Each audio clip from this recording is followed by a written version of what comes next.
Warning, following video may contain content and/or language which may be unsuitable for younger viewers. Viewer discretion is advised.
It's 4 o'clock in Los Angeles.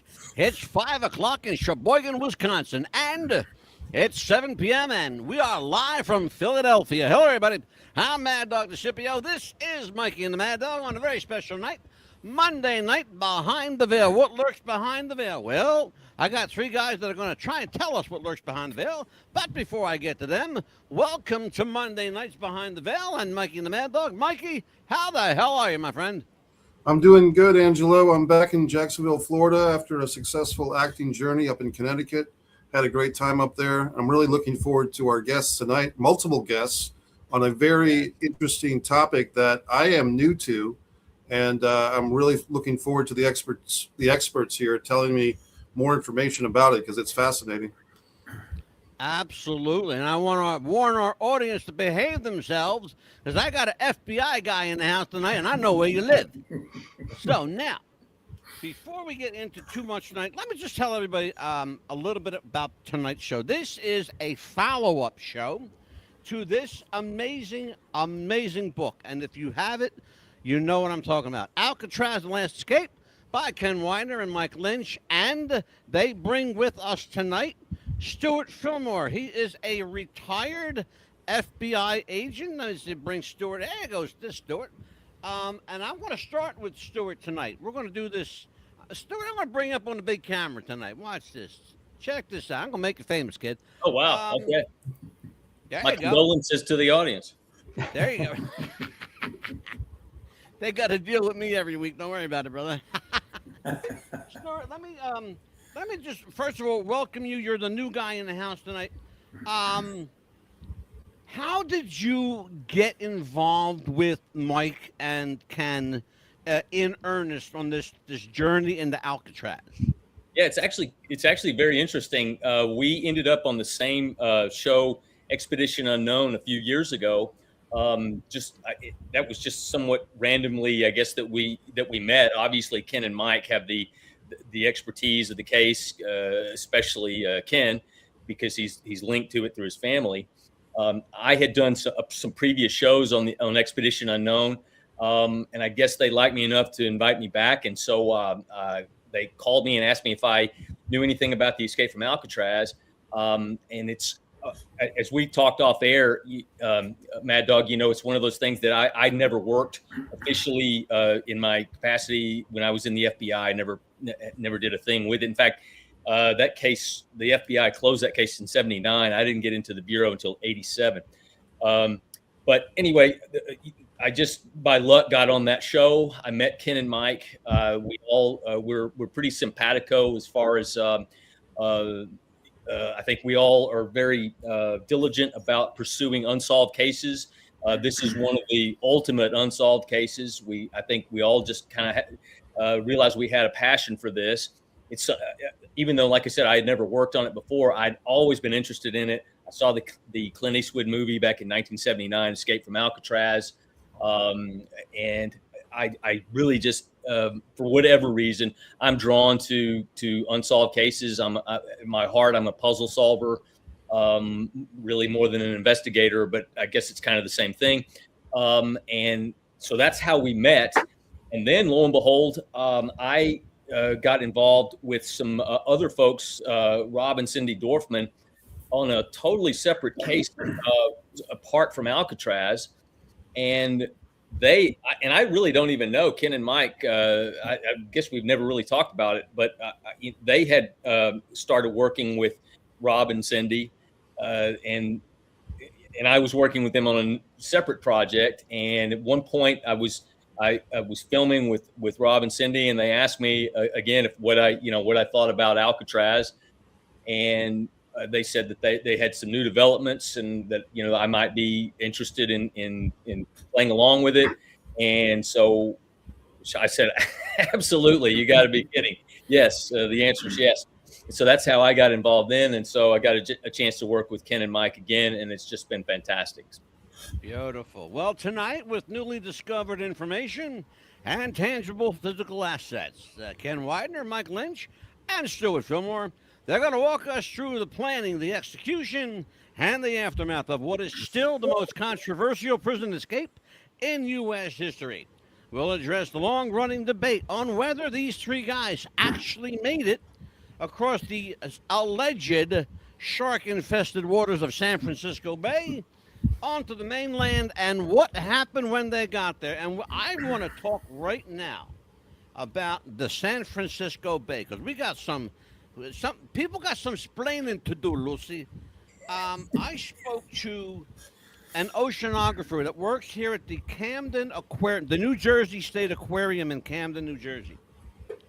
And I am told that albeit there are sharks in the waters of San Francisco Bay, it is not the quote-unquote shark-infested waters that people believe it to be.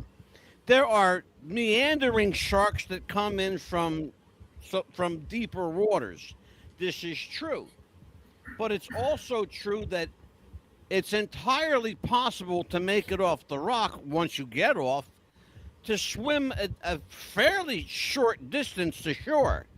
It's not all that far, So I want Ken, if you want, in fact, not if you, I'm going to bring you up here, brother. So watch. Okay.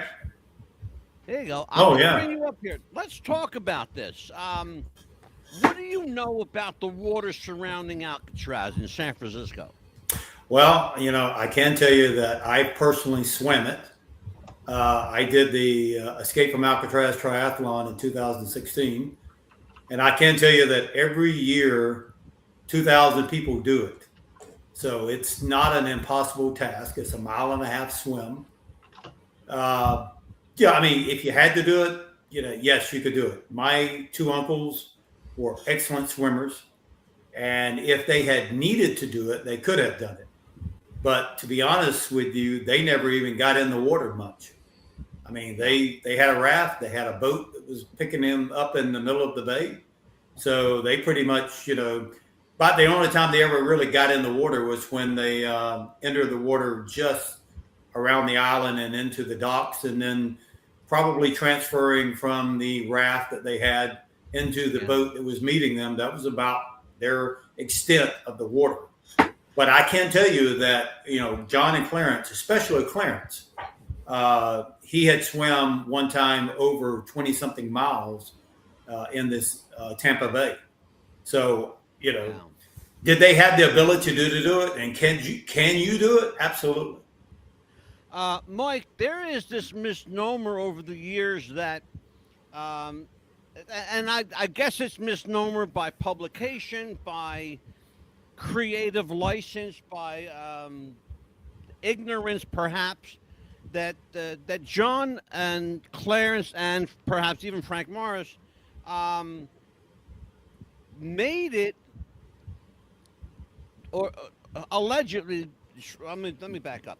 That John, Clarence, and Frank got off the island, made it into a boat, made it to the shore, but there was some indication as to whether they, and maybe Mike answered part of it, but whether they actually swam, because part of the misnomer is that these guys swam a bunch of it. Right. Yes. So can we kibosh that, and I think Ken, laid the groundwork for it. What do you know about how that kind of rumor got started? Where the miseducation came from? Well, for most people who've done any research on Alcatraz, it's very well documented that actually there was a fourth inmate, Alan West, who was a part of the escape plan. The night of the escape didn't make it out in time. He did make it out eventually, but the three were long gone by then.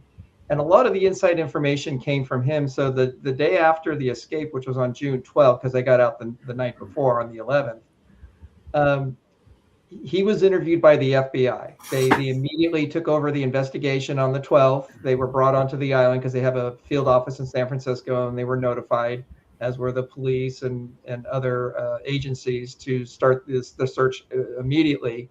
And he starts telling the authorities, primarily the FBI, what the initial plan was, that they were going to go to Angel Island, and that they had collected approximately 50 raincoats, 6 months prior to the escape, cut them and glued them together, and created a raft that Ken had alluded to, that they brought down to the water's edge of the island after they broke out of their cells.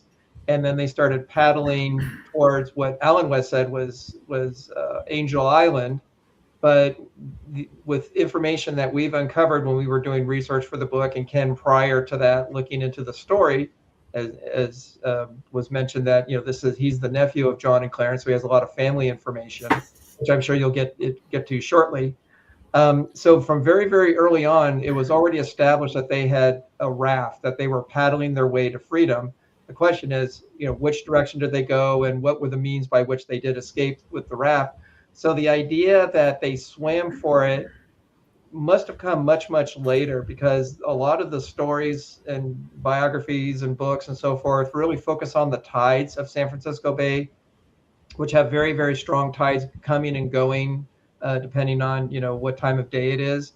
And could they have, if they tried to paddle their way to freedom, either going to the Golden Gate Bridge or to Angel Island, or possibly San Francisco, at certain times of the day, they would have had a very, very difficult time making it to their destination, because the pull of the tides are so strong that you get sucked out, past the Golden Gate Bridge into the Pacific Ocean, never to be seen again. So that's where a lot of the stories really focus on. The investigation is, could they have paddled their way, not swam their way to freedom? Mikey Messier, you are new to this one. This panel is open field for you, my friend. Choose anybody you want, any player among us. I was fascinated in the book, the human elements. These guys were really smart, to put it mildly, to make this plan with the dummy heads, and they had to collect human hair by working in the barber shop in order to put on the dummy heads to confuse.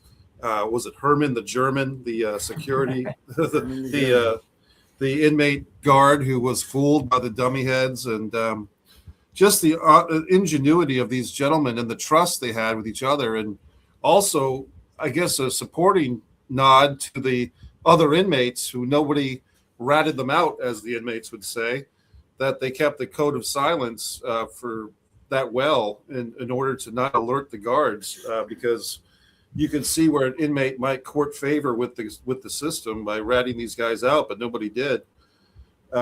Just the humanity of it. And then I guess I'm just curious about, what do you think, because you talk about the family, and basically since you were a child, you had to deal with the FBI coming to your home, and I think mildly harassing might be a good way of putting it, or just full-on harassment from the FBI, as far as asking questions and so forth, and trying to get information.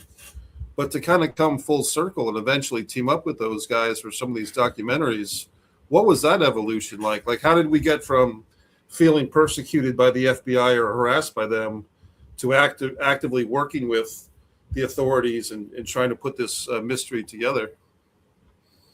So I'm assuming you're asking me that question. Yes.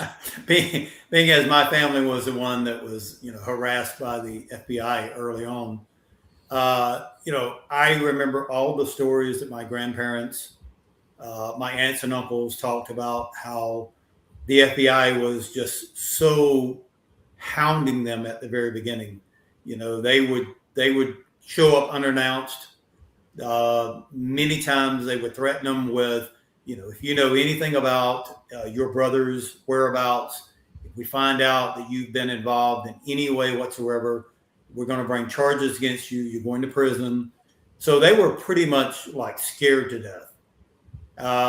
Then in '79, when the U.S. Marshals took it over, they wasn't as heavy-handed as the FBI was, but they were still, you know, we knew they were there. And I've had a lot of people tell me I was crazy when I said, you know, I know our phones were being bugged. It would be later in 2015 when I was working with one of the U.S. Marshals that I would find out that my theory of our phones being bugged were true. I mean, he actually told me that, you know, they were still listening to our phone calls.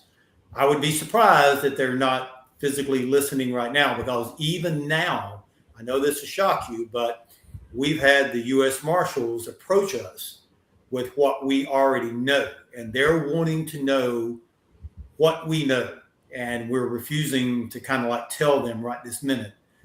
The only thing I can say is there was a point in time in this story that we were not going to get some of the answers that I needed unless we started working with them. And so, you know, I was the one, well, actually, I had a U.S. Marshal one time approach me and ask me would I help him. I agreed. He agreed to exchange some information back to me for me helping him. I knew my uncles were already dead, so I didn't really believe that they were in any danger whatsoever. Most of my relatives had already passed away, the brothers and sisters. So I really didn't feel like there was anything to lose. Working with Stuart was probably one of the best things I ever did, because he had access into the FBI and how the FBI wrote stuff and their documents. And again, I've worked with, now I'm on my third U.S. Marshal. So I would say, you know, it was something that was a little scary at first, but I am so glad that we did it. Well, that makes sense. I'm sorry. Go ahead.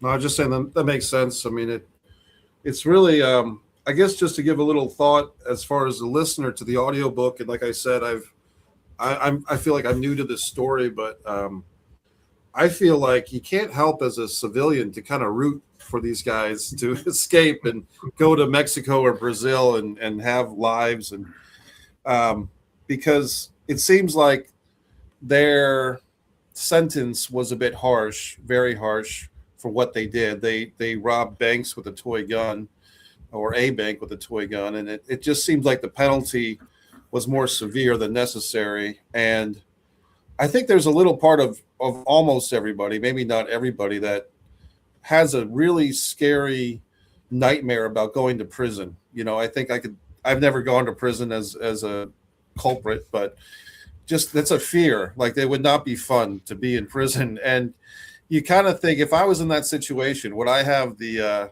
balls, to put it frankly, to try and escape? And you find yourself impressed with these guys, like just kind of cheering for them and in awe. And it's maybe part of the American spirit is a rebellion, or just, you know, if you feel like you're being unjustly persecuted, to fight back and to find an escape. So in a sense, these guys are kind of anti-heroes. That's the way I interpreted it. Any thoughts from anybody on that? Well, I just want to jump in and say, yes, you were correct that the brothers decided to rob a bank. There's a huge backstory about why they did that, because they grew up in Ruskin, Florida, which is just outside of Tampa.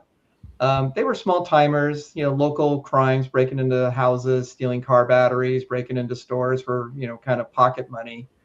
You know, they were, you know, just local guys, local criminals. You know, on the wrong side of the track. And then one day, again, for various reasons, they decided to rob a bank in Alabama, and they get caught. John was kind of dating this woman who was married, and through her husband, that's how they got found out by the FBI. They arrested them and were charged for robbing the bank, and which was obviously a federal crime. And in Alabama in the late 1950s, because this happened in 1958, January 58, and the trial took place just several weeks after they were arrested. And they were given, because they were very, very poor, they didn't have enough money for their own hire a lawyer. So they were given, public defender, who basically told them, if you confess to this crime, you'll get a few years, and for good behavior, a little bit less. So maybe like 3 to 5 years, they'd be out. Well, if they were going to go with the jury trial, they could have been charged with the death penalty. And they actually did try to charge them with the death penalty for robbing the bank. And the only reason that didn't happen because first they had the federal trial, they pled guilty, they were convicted, obviously. And then a couple of weeks later, the state of Alabama charged them for the same crime. And it was Alabama that wanted to execute them. And the only thing that saved them was some of the money that they used in the bank robbery. John had given to his brother, Robert, who was also known as Man. That was sort of his nickname in the family. And that $500 saved their lives because they were able to hire a lawyer who kept them from getting the death penalty. And instead, they got, all three of them got 40 years. Part of that is federal time, part of that is state time. And you had to serve your federal first and then state second. Well, just before they were being taken away to start serving their time, the prosecuting attorney threatened John and Clarence, and there was a third brother, Alfred, who was also involved in the bank robbery.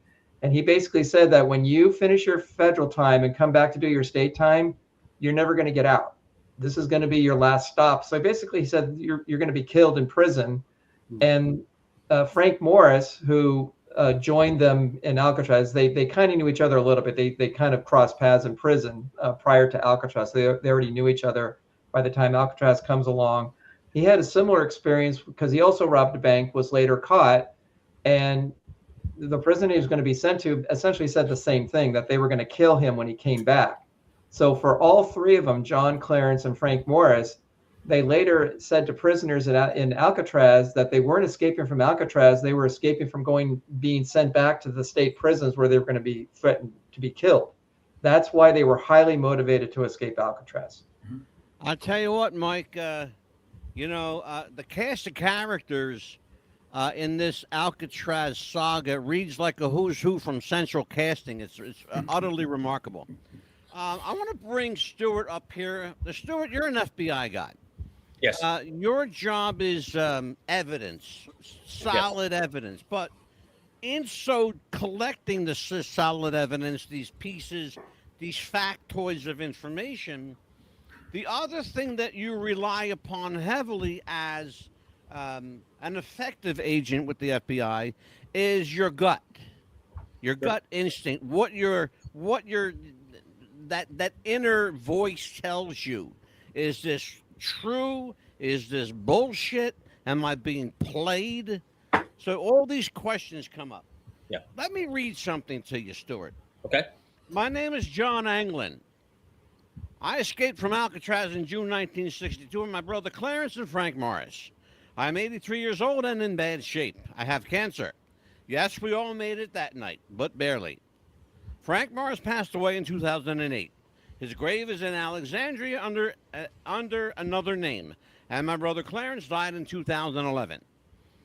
If you announce on TV that I will be promised, if you announce on TV that I will promise to go first to jail for no more than a year if I get medical attention, I will write back to you and let you know exactly where I am. This is no joke. This is for real and the honest truth. After the escape, I lived in Brazil, Northern California, and spent many years in North Dakota, in Fargo. But it was just too damn cold, and I understand. I've been there. I had to get the hell out of there. I lived in Seattle for many years after the escape. I now live in Southern California. Well, right soon, I'll be waiting for your response.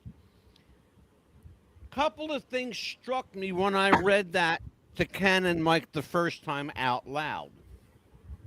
I truly believe, because my gut tells, I listen to my gut. My gut tells me that the guy who wrote this is willing to risk his identity. How can you do that if you're trying to pull the wool over somebody's eyes, number one? Number two, the idea of exposing yourself for medical treatment is absolutely as altruistic as you can get. That's like saluting the flag in my world. That's crazy good. Talk to me. Where does your head go? Where does your gut go? What does the evidence here tell you? So I read that letter a few years ago for the first time. It was, like I said, it was nothing I ever did officially in the FBI, but I remember that letter. And one of the things that, because I'm always evaluating something is how can I independently corroborate this? What physical evidence, what is it there that I can take from this information and verify it and corroborate it independently of what he's saying? And he gives away a few things in there that would be a possibility. He lists a number of places where he lives. So that's, when I hear that, that's the first thing that where my mind goes is, how can I corroborate this? Just with some evidence that is independent of him. And like I said, there's several nuggets in there. But I agree with you. And I guess that's really something that, for me, going back to I probably had heard of the case before the Clint Eastwood movie, but that's when I really became aware of the full facts of it, I guess. And those type cases have always fascinated me.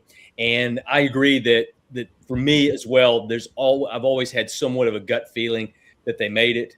I agree with Mikey's description about how ingenious this thing was, how well it was planned and executed. And if you actually go to Alcatraz and you see it, you get a real appreciation for how well this was done. And so had I had the power of the emperor at that point, I would have just said, hey, let's do whatever it takes to get this guy in. I agree. These guys, there's a certain part of us that just kind of roots for them. They never killed anybody. They were really, and they were in the Alcatraz largely because they were so good at escaping. So no one's been hurt. It was a fantastically done escape. Let's settle this thing once and for all. Let's get this guy in. And I wouldn't even worry about giving him a year in jail. Let's get with him. Let's solve this thing and call it a day. I'm with you on that one. I got to bring Ken up here. Ken, I mentioned a few moments ago before I went to Stuart that the cast of characters here, setting the stage for this dramatic play, this saga, really, this real life saga, the cast of characters, you can't make up people like this. You just can't, because factual information is far stranger than anything any writer can make up. The last time you and Mike were here, you mentioned a guy, and I talked about my feelings about this fella. You mentioned a guy named Fred Breezy. Mm-hmm. Okay. I can't shake Fred Breezy from my brain for a couple of reasons. He infiltrated the Anglin family. He became close to the Anglin family. Sat down with your with John and Clarence's mother. Is that what it was? It was their brothers and sisters. Okay. Sitting down at the table with them while the tape recorder's going. So he's clearly got nothing to hide. No. Well, go ahead. Oh, no, I'm sorry. Go ahead, please. Well, so something that few people know is that Fred Breezy was friends with John and Clarence since childhood. He went to one of the boys' reform school with them. He never went to any state prisons with them, but he did grow up with them. So it wasn't something that, he just all of a sudden out of the wild came to tell the family. And the interesting story about Fred Breezy was Fred didn't come to the family to share this story. My Uncle Man, who we later, and I kind of always knew he was involved in some way with the escape. We just didn't know how until much later on. He's the one who brought Fred Breezy to meet with the Anglin siblings, his brothers and sisters. And it was actually that he came and met with them twice. The first time, my mom, who was there, didn't have a tape recorder to record it. But on the second meeting, for whatever reason, she decided she was going to bring her tape recorder, and she recorded a 45-minute interview that he gave where he talks about, going down to Brazil and his involvement with the escape. And, I've had people say, well, he's a liar. He didn't really kind of know what he was saying. But he actually shared information that was only revealed in the FBI files. And now this is 1992. And the FBI files were not released until like 2003, 2004. So he was sharing information that he should have not have known. So that to me backs up a lot of credibility. And some of the information he tells is only, he didn't give like general information, like if someone was lying, if you were telling a story and you really didn't, really wasn't true, you're not going to give detailed type information. And he did on a couple of the pieces of the story. He went into great detail about what happened. So he was definitely there. He was part of it. He was the pilot who flew them out that night. So, he knew them. He was a pilot. He was part of the escape. You just mentioned that he was a pilot, which we discovered that in the last episode when you guys were here. There is a very interesting, yet still to this day, very controversial photo that purports to show John and Clarence in front of a large mound in Brazil. It is said that Fred Breezy flew them to Brazil. If you believe the story, and I believe that story. How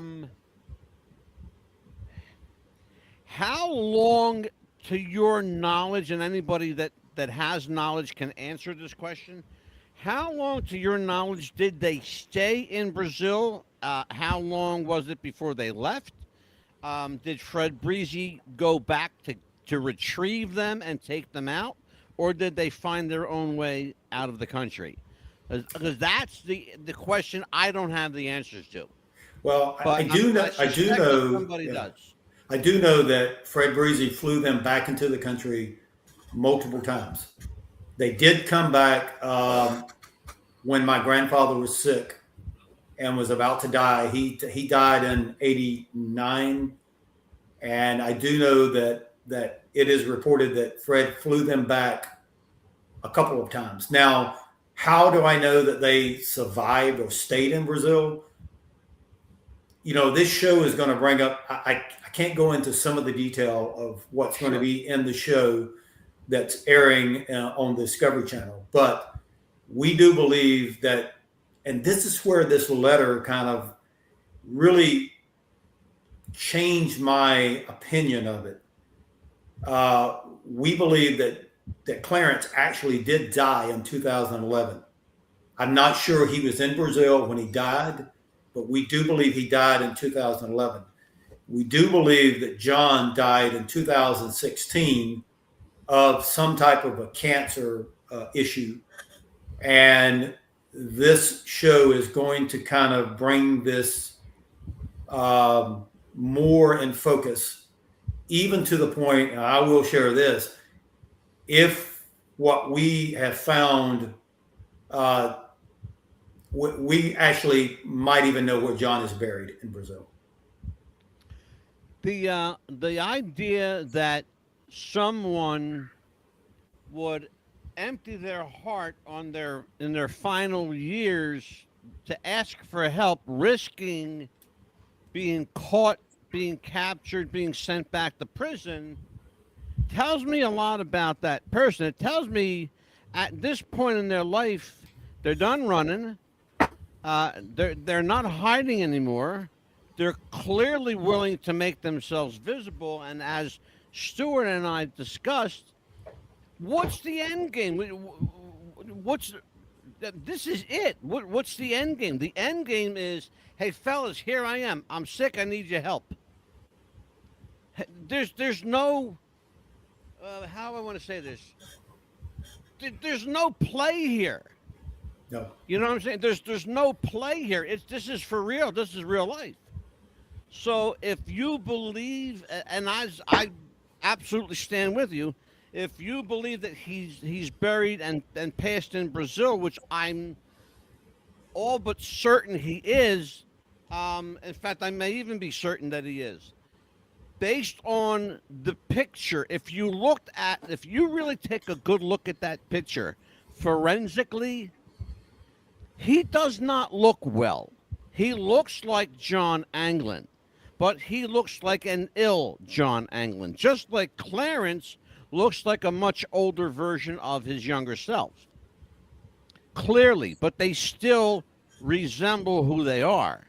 There are certain features, Stuart, you're an FBI guy. There are certain features that you can't fix surgically, that they are who they are. Yeah. When you saw that photograph, give me your guttural instinct, your first visceral reaction. What did you think? Oh, I thought it was them. That's the first reaction. Obviously, I think that picture we estimate was sometime maybe in the mid 70s. So I'm not sure if that at that point that John would have been sick, but because I'll disagree a little bit in that they both look fairly healthy to me, that they hadn't missed any meals. But the thing that when you're talking forensically, the thing that it fits. They're about the same size. They're a little older, a few more pounds on them. They've grown their hair out. But beyond that, this is where I told you I start looking for stuff I can corroborate and stuff that maybe folks just don't look at initially. But if you look at the records that identifying marks on Clarence, he had a tattoo on his inner left wrist, and the dark-headed fella in the photograph, you can see his left wrist. There is some type of a shadow. There's I'm calling it a shadow, but there's a dark object on his wrist that actually is a little too dark for a shadow. Unfortunately, the resolution's not clear enough to get to get close enough to see if it actually is this tattoo. But it definitely is darker than a shadow, and it's consistent with where we know Clarence had a tattoo. So that's the way I'll start looking at evidence like this. I know that we've done some high tech stuff, analyzing facial recognition and that kind of stuff. That's a little out of my expertise, and I know it's been matched forensically. With the facial recognition to a very high degree of certainty, which is almost like an electronic lineup. And so, but overall, my gut feeling is that's them. We don't know of anyone that's ever, that photo's been out for many years. We don't know of anyone else that's come forward and says, that's not the Anglin brothers. That's me. It's my brother, Joe. And, so no one has ever acknowledged that they were the ones in the photo. Remarkable. Mikey Messier, you are up, brother. For Ken and Mike, I have a question, and then one for Stuart. For Ken and Mike, is there any suspicion that the two brothers, your two uncles, had children or relationships with women in Mexico or Brazil? Is there any trail that would lead to some type of cousin for you from your uncles?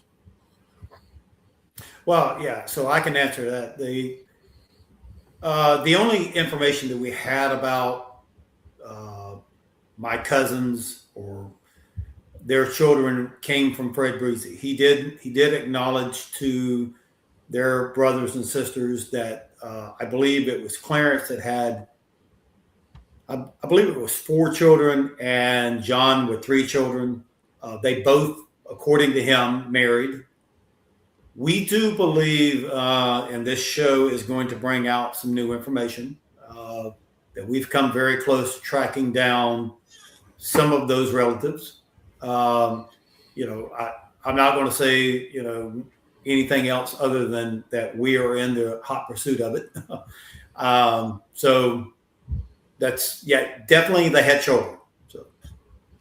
Okay. And then I had one question for Stuart, which is, I'm trying to get this right, but there was something in the documentary that I watched that said that these gentlemen would have been, I don't want to say pardoned, but at the age of 99, that the case would be resolved somehow, because if they reached the age of 99 and were then caught or turned themselves in, that they wouldn't go to jail. I'm sure I'm getting that a little mixed up, but can you expand upon that 99 and why the significance of the age 99? Is it just because it's pretty old, or why did they choose 99 as opposed to 97 or 95 or 102?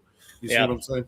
I think just generally, I think it's just thought that, at the age of 99, someone is either going to be dead or certainly infirm to the point where they, where it's just maybe cruel and unusual punishment to seek, further prison time for them. Although that said, I know on another project I'm working on, I did a little research. In 2022, there was a 102-year-old former Nazi that was convicted and put in prison.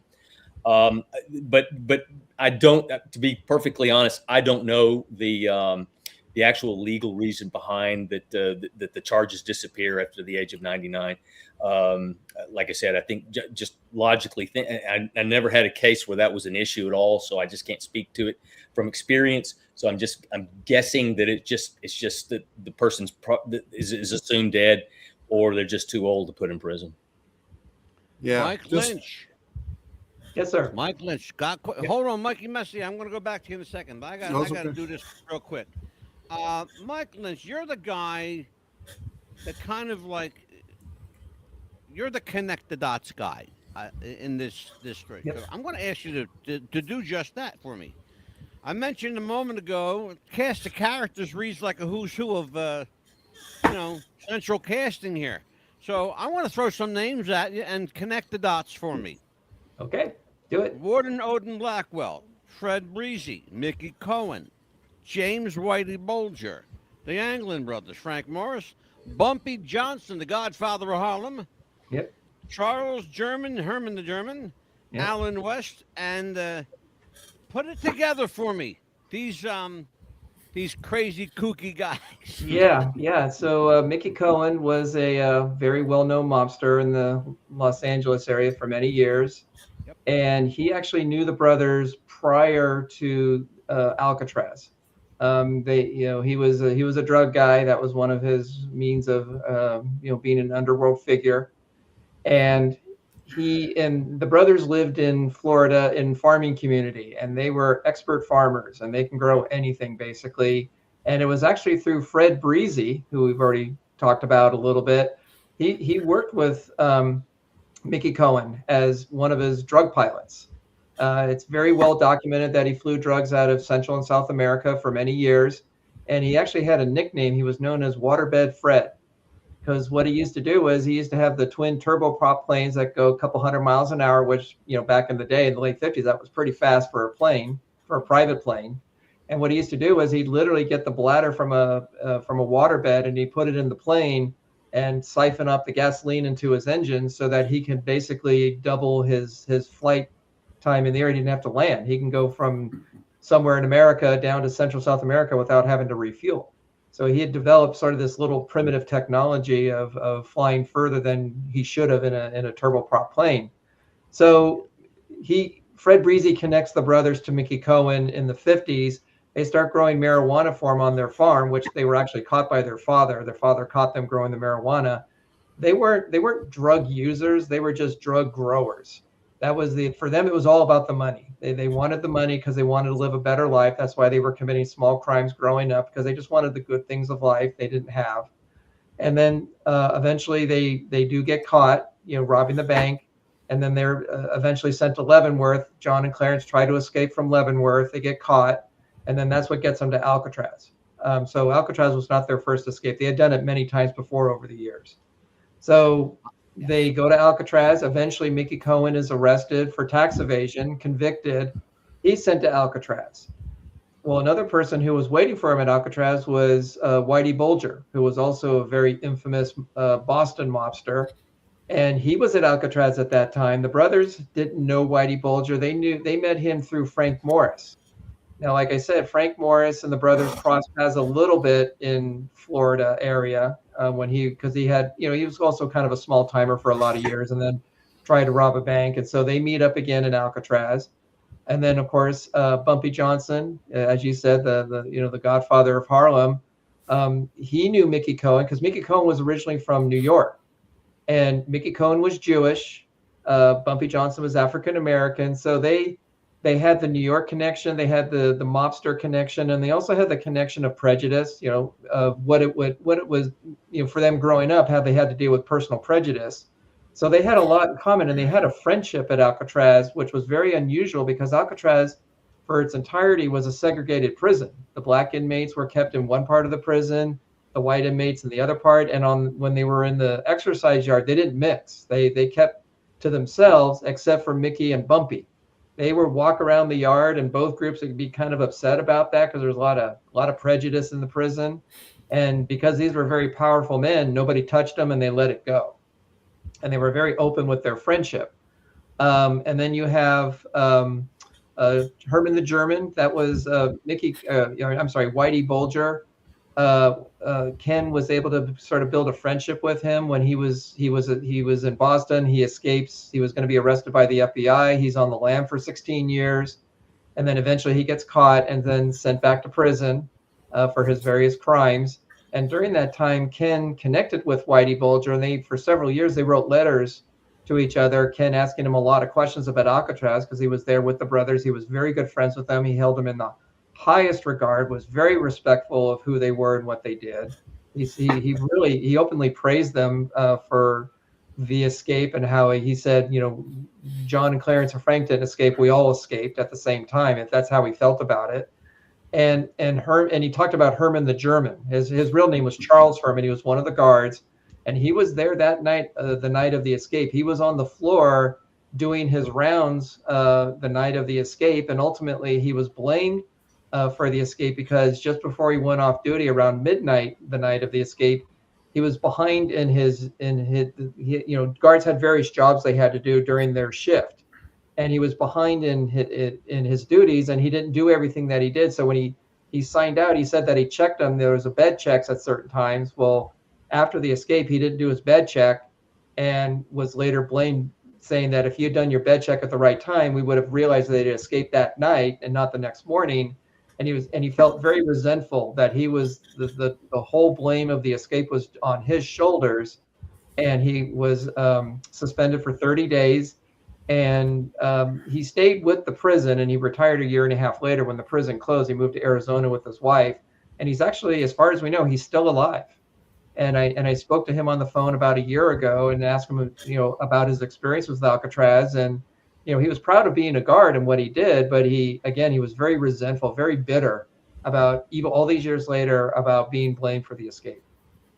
Mike, he would have to be nearing 100 years old. He's, I think, 94, 95. So he's an elderly gentleman, but his mind is still sharp. He remembers everything. Wow, remarkable. I have a connection to the story. I've mentioned it before to Ken and Mike. But I now have to do this for the benefit of Stuart Fillmore and Mikey Messier. I am here alive and well today because of Mickey Cohen. Oh, nice. And I will tell you how and why. Yeah. My father, when I was a baby, needed the money desperately to save my life. I needed life-saving surgery. I was born without a soft spot on my head.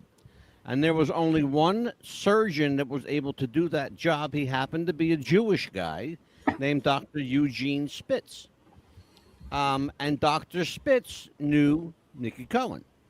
And he gave Mickey Cohen's contact to my father.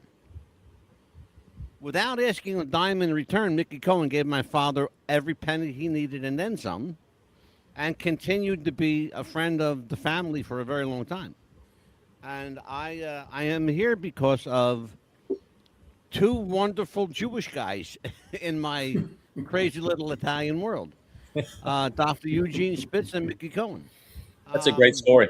That is a great story. Yeah, it's you can't make this shit up, Stu. You just can't. You just can't. Well, I believe it. Can't. I I've believe told that story many, many times. I've never told Mike Messi, and then now you know, Stu. Yeah. Mikey, questions for the crew? It's such a fascinating story, and I guess I always go back to the family and just thinking the stress of the brothers and the sisters and the people, the parents that the Anglin brothers and Frank left behind, and I don't know if there's any justice for those families.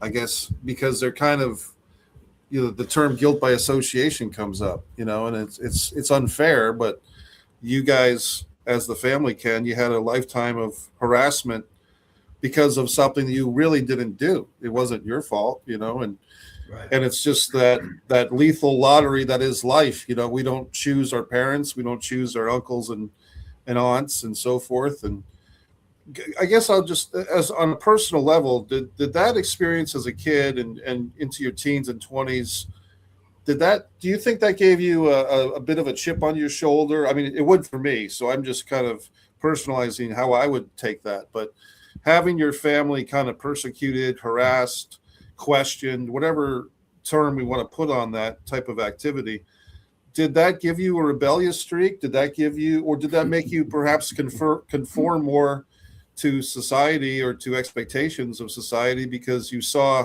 what would happen if you went against it? How did that affect your life? I'm curious. Well, I will say that I didn't really kind of talk about my uncles too much growing up. The only people that really knew that I was related to John and Clarence was, very close friends. I never really kind of talked about it during my adolescent years or high school years. That was kind of the time frame where you just really wanted to kind of get through life and not have something tagged upon you in school. Oh yeah, you're related to these criminals. And it wasn't until much later that I pretty much started kind of embracing it and openly talking about it. I do remember the U.S. Marshals coming to the house, talking to my mom. Before that, it was the FBI.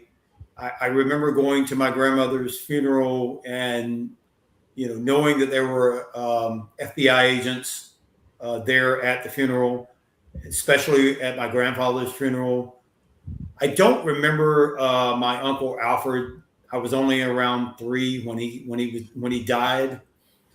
But the stories that my aunts and uncles have told about that funeral, there were FBI agents at that funeral also. So it's almost kind of like we grew up with this, knowing that we were being watched, knowing that we were being followed, knowing that people were wanting to know, because, they wanted to know where my uncles were. And they tried everything that they could to pry it out of my aunts and uncles. And they were successful enough not to reveal it to anyone until they knew that their brothers were safe and could never have been touched by the authorities. So, yeah, I mean, it was something that I dealt with. And every time we went home for family reunions, it was as a kid hanging out with my other cousins. We always knew that our aunts and uncles were always, didn't matter what we were doing, we could always, some conversation came up with the adults about John and Clarence. they bring it up. Oh, I remember, and they used to call John JW. His name was John William Anglin, but for the longest time, I thought that was his name, JW, because that's all they referenced by him. It was Clarence JW. And same thing with my Uncle Man. I didn't even know that his real name was Robert Anglin for years. I thought his name was Man. That's all I ever heard. And so, a lot of these stories were ingrained and have been ingrained in my memory. And that's when I started working with Mike. I was relaying and regurgitating everything that I remember my aunts and uncles talking about, every story they shared, everything that they experienced with the law enforcement, and everything that they experienced with items that John and Clarence sent back to them to let them know they were okay. Yeah, and it's such a thing that the government, the official story was that these guys died at sea. They drowned or got eaten by the sharks. But meanwhile, they're coming after the family, left and right. It does at the end of your book, your fascinating book. You talk about the different, and I related to this on a very personal level, like the frustrations of having this fascinating multi-tiered story that could be produced as a film, a more historically accurate film than the Clint Eastwood film. Exactly. And how you wanted to kind of represent these guys as fully developed human beings, not just as guys that escaped from Alcatraz, and really give a full character study of them. And I definitely related to that, of having a great idea for a story and just the frustration of different networks and so forth. The roller coaster ride that is film production or television production. I related to that. So I give you a lot of credit for and Mike for helping you and being your point man on this, because it's a story that deserves to be told. If people haven't read it or listened to it on Audible or audiobook, I suggest they do, because there's a lot of layers to this story, isn't there? Oh, yes. And Stuart, I'd love for him to chime into this, because as we were digging through the mounds of pieces of evidence, and I started noticing that there was a story within this Alcatraz story. And, I think Stuart saw it early on also, because some of these characters, I'm not saying John and Clarence or Frank Morris was involved in it, but a lot of these other characters that they knew and were involved in this Alcatraz case was also somehow linked to another story in history. And Stuart can talk about that one. That was that other project that I mentioned earlier. And so Mad Dog, you mentioned that there's this cast of characters, and you rattled off several names a minute ago: Widner, Mickey Cohen, Bumpy Johnson, all these guys. There's a couple of other names that actually are also in this story, and that is a female stripper back in the day named Candy Cane, and Candy Bar, and Jack Ruby. Many people out there may know the name Jack Ruby. Club owner and a stripper. Mm-hmm. Yes, exactly. Absolutely. And so their association is also in this, and this is something that that we have looked at. We've talked about. It's probably something that we're gonna delve into at some point once we get this show going. But there's just a lot more here that meets the eye. For instance, there's another thing that popped up in the course of this in the FBI file. There was a report from 1965 that FBI reports have what are called case titles on them, and usually it's the name of the individual. So let's say if it was John Dillinger, the case is John Dillinger, bank robbery, and some other just administrative stuff on it. Sometimes the case title may be like an operation, like Operation Greylord, something like that. If it's a bigger case and there's more than one subject. In the course of this report went out from the office in Rio de Janeiro. It's called the Legal Attaché, or a LEGAT. And a fugitive had actually been caught in Brazil at that time, and the case title of it was bail jumper. So typically in a fugitive case, the case title is going to be the name of the fugitive, because that's all the case is about. There's a fugitive, there's a guy on the run. This is who he is, and that's it. I've never seen a fugitive case have a code name like bail jumper. But anyway, the information that the agent that wrote this report was sending out was, we just apprehended this fugitive, and it appears there's a lot of fugitives that are coming to Brazil. There was no extradition at the time, and so he sent out this report just to other FBI offices that had prominent fugitive cases, and obviously the Alcatraz case was still very prominent in 1965. And he's just saying, hey, think about this, that if you have a fugitive, you may think about that they might be in Brazil. And so there was quite a bit of information in that related to the Alcatraz, but there was also quite a bit redacted on it. And I thought that the redaction would have been because this report came from the Alcatraz file. And so anything that was not responsive to Alcatraz would have been redacted. So I thought, well, I'll just do kind of an end run and do a freedom of information request and get this this file on this bail jumper, whatever this case was, and so I'll specifically request it for that case because we had the case file number and and the case title.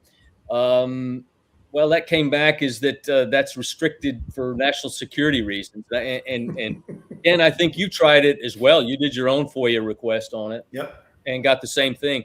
I cannot understand in any reason, and I don't agree with a lot of the redactions. And I believe in full transparency. I don't have anything to hide. So I don't understand why a fugitive case from 1965 would have any kind of national security interest in 2026. There's absolutely none. And so that is a little bit of a mystery that I think is another thing that we want to pursue beyond the stuff that we've learned in the show. And so the show has been fascinating. We're going to reveal some really, really cool stuff, but we've also found quite a few more unanswered questions that need answering, and so that's where we're going to go with it. But the specific involvement of Jack Ruby is also very interesting to this case. Let's talk about a little program called MK Ultra and a guy named Sidney Gottlieb and a guy named Alan Dulles and a guy named John Kennedy and what happened there and how did MK Ultra, and by the way, I've done 4 shows on MK Ultra. I've had 7 participants of the MK Ultra program on my show, or what's left of their minds, I should say. Wow. And it is a devastating program. It's also highly profitable. Talk to me. I guess I'm going to maybe go with Stuart on this one. I'm going to bring you back with this one, yep. Stuart. Talk to me about MK Ultra and how it plays into Alcatraz. So I'm not the best expert on MK Ultra. When I mentioned earlier, we kind of alluded to this other project that I've been on. I'm actually looking into the Kennedy assassination from a forensic and ballistic standpoint. I've been on it. May I stop you there for just a moment because I want to say something to you very important. Yes, and it's already on our show docket. I've got a John F. Kennedy show coming up with never before seen film. I would love you to be on that show with me. Yeah. I also have another show coming up inside the 5 families of the mafia and I have a former hitman coming on the show, a reformed hitman named Louis Ferranti, Big Lou Ferranti. I was going to have my friend John A. Light on the show, but John is actually in jail right now. He has gotten arrested again. Can't help it, folks. It just happens, you know. Look, when you play with matches, you're going to get burnt, you know. It's just the way it is. But I would love for you to be on that show. And after this show is over, I would love for you to stay around for a minute if you can.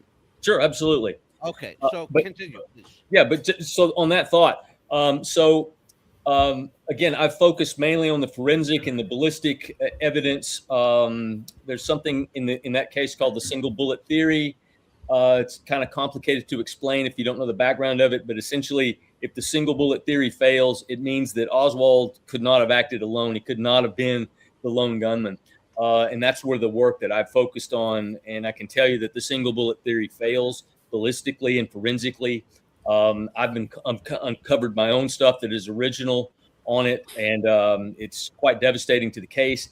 And for me, it's one of the things that I've encountered in the course of this case is the stuff that I've found. I've done a lot of forensic reconstructions and some ballistic testing. The guys on the ground that would have been just like me, they had to have known it at the time. It's unmistakable to me that they had to have known it and realized that this thing did not work ballistically. And I've found other things within the Kennedy case, the assassination, where the FBI either perjured themselves, destroyed evidence, obstructed justice, published a misleading photo. And the thing is, I was lucky, blessed, and proud to have gotten into the FBI. I had a great career. No one ever asked me to do anything illegal. I never saw anything illegal done. No one ever asked me to not pursue a logical course of an investigation. But one of the things that they drilled into us was, if you see something illegal or unethical, and it certainly happens, in the case of Mark Putnam, an agent who was in Pikeville, Kentucky in the early 90s, he killed an informant. So, absolutely FBI agents do wrong things. I was lucky. I just never directly encountered it. But that said, we were under oath too, that if we saw something illegal or unethical by another FBI employee, we had to report it. And so I've seen it in this Kennedy case from my own direct work. I'm not going to pull any punches about it. I'm not going to minimize it. It is what it is. It shouldn't have happened. And so in the course of that, so a lot of these, when in trying to find an explanation for why, if in other words, if this single bullet theory fails, and it means ballistically there's another shooter. So if you start thinking about that, well, who was the shooter? What does this bring into? That's when I started looking into a lot of this stuff that, frankly, I didn't believe before. And MK Ultra is one of those things, and there's just no doubt about it. And I think if you want to look at a better example of it, rather than the JFK assassination, is the RFK assassination, where Sirhan, also, that's another case where ballistically he could not have fired the fatal shot. He, to this day, I think, acknowledges, I was there. Yeah, I pulled the trigger, but I have no memory of it. And that is exactly what the MK Ultra program was designed for, to have assassins out there that would do the job and not be linked to anything. And so it absolutely was real. It absolutely, as far as I know, it's still continuing. In fact, it is still an active program. Just for the record, it did not end in 1977 when it was purported to have ended. I will tell you factually, with 1,000% certainty, that it is still ongoing. It is still very highly funded, and its scope is not only national but international. Yeah. I don't have any doubt about it. Fortunately, my eyes have been open to some things that I didn't see for a long time. And it just took me doing the work myself to actually start going down these trails. And I really kind of question everything now, to be quite frank. Stuart, I've had these people on the show, and they're not afraid to talk. They're not afraid to talk. If it's wrong, they're going. I got people who risked their employment, who risked their livelihood and their lives, came on the show and talked about what they know. But you know what? It's like they say, the truth will set you free. Yes. The truth will set you free. You just speak the truth. And that's what we do here. Behind the Veil is one of those programs that Mikey and I are very, very proud to consider as part of the Mikey and the Mad Dog Show, because what we do is essential. Free speech is absolutely critical. Without free speech, there is no free society. And so we very much believe in that. Mikey Messier, I am going to let you close the show out, my friend. Final round of questions for you. I'm just fascinated by this story. And like I said, I can't help but cheer for these guys and what they went through, the making of the exit and the strategy and the trust they had in each other. It does make you root in a sense for the bad guys, but maybe they aren't so bad after all. I think Ken said it in the book that these guys are human beings with families that cared about them, that they cared about. In order to make this escape, they had to never see their families again. I guess I'll ask each of you the same question, which is, if you could have the one message go out to the public about this story, a through line or just a theme, something that people could take away from if they're going to invest their time into reading this book and watching these documentaries, what would you kind of guide them into thinking about, a theme or a moral of this fascinating story? Maybe we'll start with Mike and then Ken and then Stuart. So one of the things that's interesting about the story is, like I mentioned before, they grew up very, very poor. They were harassed, bullied, made fun of by kids growing up, and it really pushed them into making bad decisions of like, fine, if you're going to be this way with us, well, we don't care about you, and we're going to live how we want to live and have the good things of life. And so they became petty criminals. And eventually they graduated to bank robbery, and then they were sent to federal prison, which later they escaped and made their way to Brazil. And when they were in Brazil, they became law-abiding citizens, of all things. That they eventually got the life that they wanted, that they aspired to. But as was mentioned, it was at great cost. That one of the things that Whitey Bulger said in one of his letters is, if you're going to escape, you can never reach out to the family ever again. They did do that, but in a clandestine way where they never got caught. But he said you have to break all contact with them, because that's your Achilles heel. That's the way the authorities are going to catch you, is if you connect with the family. And so they took that very seriously, and they reached out in ways that they still maintained contact with from a distance. So they never did see their family again, except for their brother man. But they became model citizens. They never got into trouble after that. They were farmers. They hired workers to work their farms. They used to sell their produce in local markets. Eventually, John retires and goes to another place and lives a very comfortable life. And as Ken mentioned, they had wives and children in their lives. And so it took a long time, but they finally got what they wanted out of life, a good life. What do you think, Ken? Going into this story, if people are to read the book, what would you like to kind of guide them in their thoughts? I would say, throw out everything you think you know about Alcatraz and the escape, and look at this as a love story. Because as we wrote this, it really is a love story between John Anglin and his girlfriend, Helen. Everything that he did throughout up until for the bank robbery. He actually robbed that bank for his girlfriend, Helen. And so it really truly is a love story. And I know that's hard to kind of believe, but when you read it, you'll see what I'm talking about. I would definitely say, don't believe, I love the Clint Eastwood movie. I love Clint Eastwood. The only thing that they got right about that show was the spelling of Alcatraz. Definitely go into this with an open mind, and everything we bring backed up by evidence. And I promise you'll love the story. And Stuart, the same question for you. Yeah. So one thing that I just wanted to say is that I know that to the family, it certainly was harassment.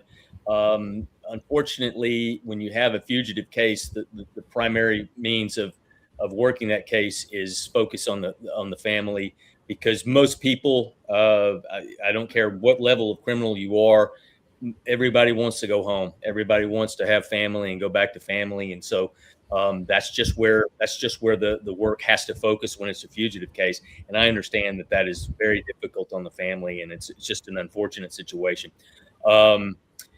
The human element of this. So in 29 years in the FBI, one thing that I learned, you talk in terms of good guys and bad guys, and certainly you have people that break the law. It's not quite that cut and dried at all. The vast majority of people that get involved in crime, like the Anglin brothers robbing a bank, it's usually out of some necessity, that just where it's just circumstances in their life kind of push them to this. They make a bad decision, a bad choice. It compounds from there.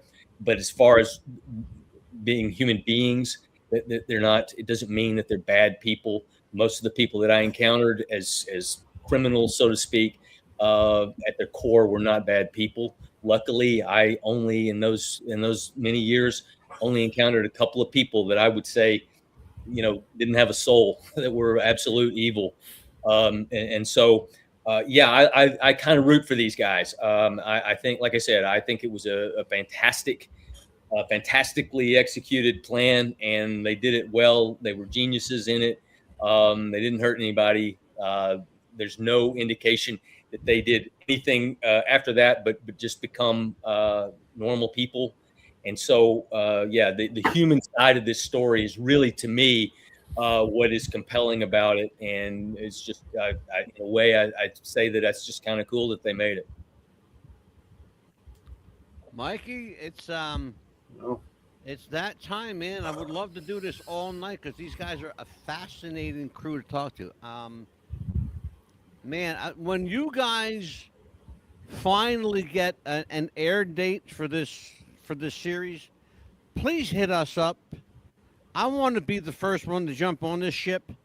We have to. I am too invested in this story. You realize this is the 5th time you've been here? Yes. 5 times, okay? I'm deeply invested into this. I've got my heart and soul in this, man. I can say this, that the show is going to be on Discovery Channel. It's hopefully going to come out around November. They're still working on the episodes. It's going to be multi-episodes as far as we know. And when it comes out in November, we're going to shout it from the mountaintops. Yeah. I'm going to tell you what, boy. Leave it to Widner, Lynch, and Fillmore. I'm going to tell you what, man. It's these guys are like, how do we want to call this, Messier? What are we going to call these guys? Well, are they our posse now?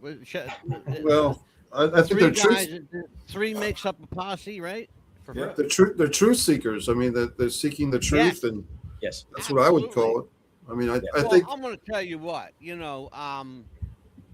like I said before, the truth will set you free. I think even in absentia, even in memoriam, we have to free John, Clarence, and even Frank Morris, for that matter. We have to free them of this bondage of guilt that has trapped them for so many years. Okay, were they good guys? They did a couple of things wrong in their life. None of them were really hardened guys. Let's be honest about it. None of them were really hardened. They were just, if they're guilty of anything, they're guilty of being a little stupid from time to time. Yeah, right. That's all. Yeah, that's it. I mean, if stupidity were a crime, I would be serving a life sentence, brother. I'm going to tell you now. I'll just tell you straight up. And by the way, Ken, don't feel bad, my friend. I'm Italian. Every time somebody dies, the FBI shows up in our house.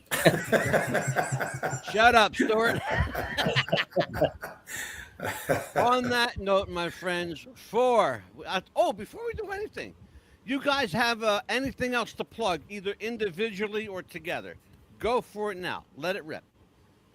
Well, I will say that, Mike and I have done a podcast with Rob and Cindy Dorfman for the last, year and a half. And we go into great detail, even more so than the book. And it's called My Uncle's Escaped Alcatraz, and it's on Partners in True Crime. And I would just say, anyone who wants to get more information, Stuart's been on there several times. We've had several of the U.S. Marshals on there. We've actually had someone who spent time with Whitey Bulger in prison on there. I would just say, if you really want to dig deep into this story, check out those podcasts. It's Well, also I'll on tell you YouTube. what, why don't you invite Mikey and the Mad Dog on your show? We'd Oh, we to would have that. love to. Yeah. Love to. Absolutely. Oh, hit us up. Absolutely. We'll come on. Okay. Mike Lynch, what do you got? Promote something for me. Well, my writing also goes into the film community, and so I have written a couple of scripts, feature-length feature films that I'm working with producers that are shopping it around. I want you to know that Mike Messier just sat straight up when you said that. Is there a part of it Mike, for me? you're talking to a guy. Mikey is a guy. This is legit, fellas. He is a multi-award-winning actor, producer, writer, director. He shared the screen with Meryl Streep, Wesley Snipes, Frances McDormand, Eric Roberts, most recently. And he just came back from Rhode Island on a new movie that'll be out in about a year. Nice. And he's a hell of a director and he's a hell of a screenwriter. So maybe Mikey, you want to get with Mike Lynch? I'll give you his contact info, his email. You can hook up with him. In the meantime, I'm going to abscond with Stuart, and we're going to talk about the good old days. So, Stuart, you have anything to promote? Social media, email, anything like that, where people can get you? Yeah, right here. I have a podcast called Back in Crime. I do that with a retired Secret Service friend of mine. And we just talk about, it's a play on words, back in time, back in crime. We talk about these type cases, these old unsolved cases, and go in depth on some of those. We have a TikTok channel called the Texas Crime Travelers. We mainly comment on more modern stuff. Some of the stuff going on now. I got a treasure trove of stories for you, brother. Let me know. Yeah. Bring me on. I'll tell you. Yeah. Okay. Oh, absolutely. And I'm about 95% finished with the manuscript on my work on the JFK case. I have a literary agent that's currently pitching that now. Hopefully, that will land. Although it's very technical stuff, but it's in those technical details where the fact that this couldn't have happened the way the government told us really jumps out at you. So so check it out. The book is Alcatraz, The Last Escape. I will tell you, if you pick it up, you will not put it down until it's finished, as did happen with yours truly. On behalf of Ken Widner, Magic Mike Lynch, Stuart, the G-Man. I love this guy. Mikey Messier, I am the Mad Dog. Check with us tomorrow night when we will talk all things Elvis from Elvis Week in Memphis, Tennessee. Billy Starling's the spa guy will be with us. Until then, like Papa DeCipio always said, tomorrow is promised to no one, so be good to somebody today. Make today count, folks. Until we see you again, Lord willing, and the creek don't rise, God bless. Be careful, be safe, take care.